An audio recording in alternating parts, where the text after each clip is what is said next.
Welcome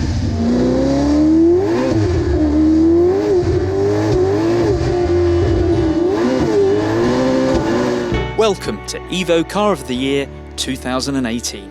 We've come to the Scottish borders for 4 days with 8 great cars, from the diminutive Volkswagen Up GTi to the fearsome Ferrari 488 Pista.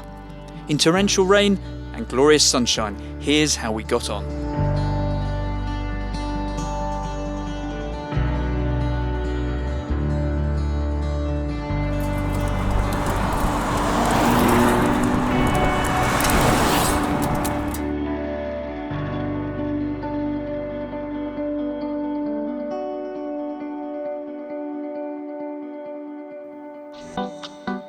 The Up stands the least chance of winning just because it's up against such strong supercar opposition, but I really enjoyed it. There's certain roads here that suit it very well, and if you drive it while you're not chasing supercars, it's actually a nice rounded drivable package. It's very willing, it's got a lovely torquey little 3-cylinder engine, it's quite gruff, quite entertaining.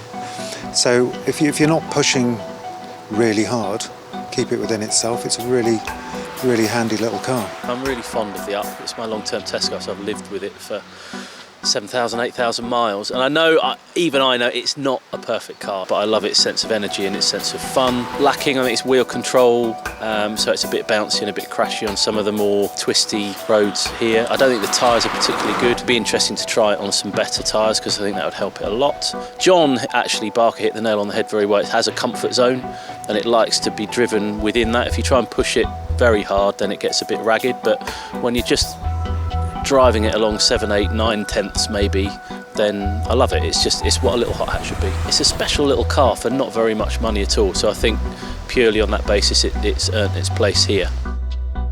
I've just got out of the Fiesta and I've got to say I love that little car. It just feels much more expensively engineered than it needs to be given its price point. Just the damping, grip, the adjustability, even the engine I'm warming to. It's got a great little thrummy soundtrack, it's really strong, lots of torque. You can just take liberties with it, it's just so much fun. It's a bit more grown up than it was. They've taken some of the edge off, but I don't think it suffers for that. It just makes it easier to live with every day. But you start to really wind it up and it feels every bit as agile, entertaining and adjustable as the old one. Every journey is just such huge fun. The Fiesta is the grown-up version of the Up. It's a really special car. It took me by surprise, drove it from the office. By the time I'd done a couple of roundabouts, I was thinking, wow, this is really pretty good. And up here, I think it's holding its own in terms of entertainment and quality of feel and feedback. I think it's holding its own against just about everything else you could throw against it. I just like the whole polished feel of it. It feels like it's been lovingly crafted, just like the best cars here. Feels like somebody's taken real care over all the aspects that really matter. The brakes, the gear shift, the grip, the handling. It gets good marks in all the important categories. I think the Mégane is a disappointment, isn't it? There are good elements to it, and viewed in isolation, you look at the engine, it does the business. It's got lots of grip. We know it would be quick around a circuit. It's quick on the road, but there's something about it that just doesn't gel together. If you don't like its character and how it turns into a corner with that rear wheel steering, then you're almost switched off from it. If you don't like that, the rest of the car just doesn't do anything for you. It still feels quite a big car. The gear shift is a bit obstructive. The engine sounds a bit annoying. It just, for me anyway, it just does not gel. They've got a track record, haven't they, of starting off pretty good and then building towards excellence. So yeah, I think we can be optimistic that they can sort it out, but as it stands, nah.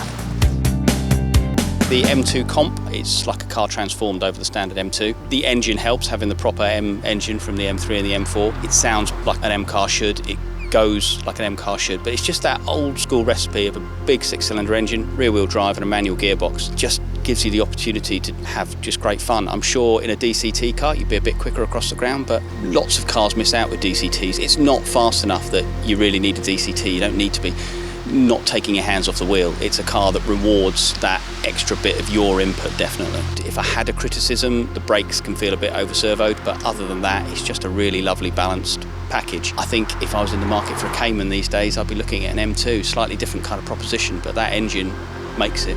I'd go as far to say it's the most enjoyable M car I've driven probably since the days of the E46. Feels like a proper M car, small, sounds good, just with a lovely rear-wheel drive balance to it. Makes that car having a manual gearbox. It just feels proper.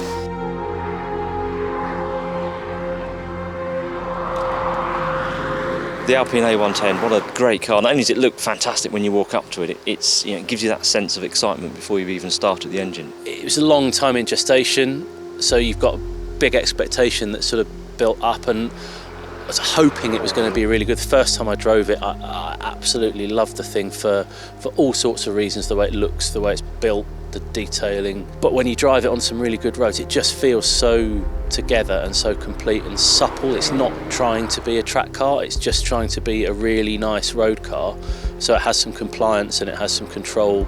It's precise, but it's fluid. You just become very at one with it very quickly, and then it's got all the performance you could ever really want. You find you're using quite a lot of the performance a lot of the time, so you're immediately just absorbed in driving it, which is a really special quality in a car, I think. It gets going really quickly, really engages you and thrills you from the minute you're in the car. You can just relax with it, and it's not trying to be an out-and-out track car, it's not trying to be a Porsche Cayman, it's just its own thing, it's got its own character, its own identity, and it's just a really lovely car to get in and enjoy it, whether you find yourself on a convoy with Méganes and M2s and McLarens, or whether you're on your own heading back across a route. It's just a lovely car to be in, and really exciting and really refreshing that a manufacturer has come back into building a sports coupe rather than heading down the usual routes of what many people are doing at the moment.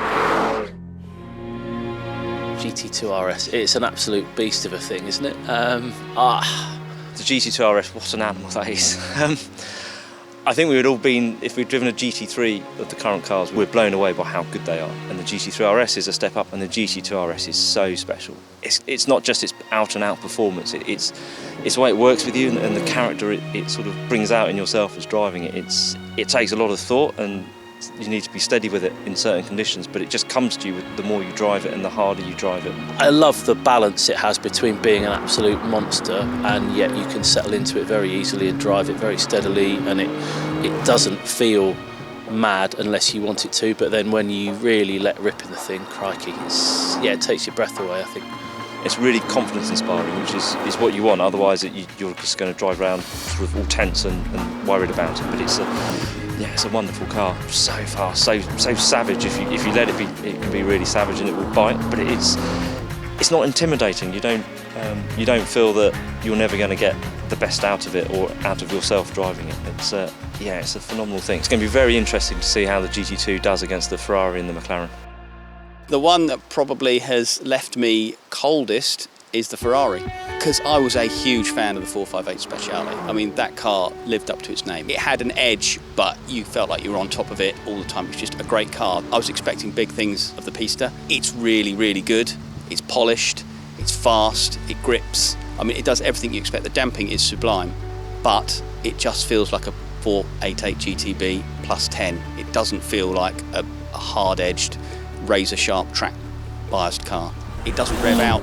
It does rev out, but it doesn't reward you revving out. It's got so much torque low down that in 7th gear across most A and B roads you can rinse every hot hatch on the land without even trying. I feel you need to work for the performance more, and it sounds glib, it makes it too easy. It's almost too easy to live with. I drove it up here from the southeast and it was as comfortable as a Mondeo. Should a hardcore track-focused Ferrari be that easy to drive? I'm not sure it should be. It's an amazing car, great piece of kit, and that engine, how they do it, I don't think anyone's ever going to know. It's just so much power. You can really enjoy the car at any pace. It flows and you can get a really nice rhythm to it. But, and it's quite a big but, it just doesn't feel special enough. It feels like a 488 GTB additional trimline rather than a Pista, rather than a special track car that's meant to be sort of the pinnacle of what Ferrari can do. And they have done an amazing job, but I think not what we were expecting. I think because the Speciale in this location 3-4 years ago blew everyone away and just walked away with the Gt2 crown. And I think this year 488 Pista is going to struggle because the competition, not just from Porsche and McLaren, but other cars such as the Alpine, are going to give it a really close run for its money. So it's got a tough fight on its hands. The McLaren it takes a little while to get going, but once it does, it's a very exciting car. It's rough-edged, but you work at it, you get the revs up, and it's really exciting. And it seems like you're rewarded for going for it with the car. The others almost make it look too easy to access the power. Ferrari has got such amazing torque delivery. As soon as you're on the throttle, it's taking off. Whereas the McLaren takes a little while to get going. And there's also a grittier edge to the dynamics of the McLaren as well. The steering is busier in your hands all the time, and it feels a little bit more connected with the road as well. It surprised me. You know, some of them are a bit too polished McLarens for me, but this one seems to strike a really good balance. Yeah, the McLaren, it's a firecracker, isn't it? There have been lots of great McLarens in a very short period of time, but for me, anyway, this is the car that really brings it all together, because it has all the ability, but now it has this tactility and, dare I say it, but personality as well, which I think is intoxicating, really. In some ways, it is a bit of a baby Senna. You know, it's got some of those attributes. It's obviously more accessible, relatively speaking, but it is a lot more accessible in terms of the performance and what it gives you. But yeah, it does share that kind of new McLaren DNA, if we can call it that. And so to the results. There was a strong consensus about the bottom half of the order from our 6 judges this year. The Mégane, a universal disappointment in last place. The Ferrari, impressive, but failing to really seduce, down in 6th. So it was the top half of the results table where the scoring was the closest. The brilliant Fiesta ST in 4th, the ferocious 911 Gt2 RS in 3rd, and the inspiring new Alpine A110 in 2nd place, all separated by just a handful of points. Yet there could be no dispute over our winner, which took 1st place by a comfortable margin. The Evo Car of the Year for 2018 is the spectacular McLaren 600 LT.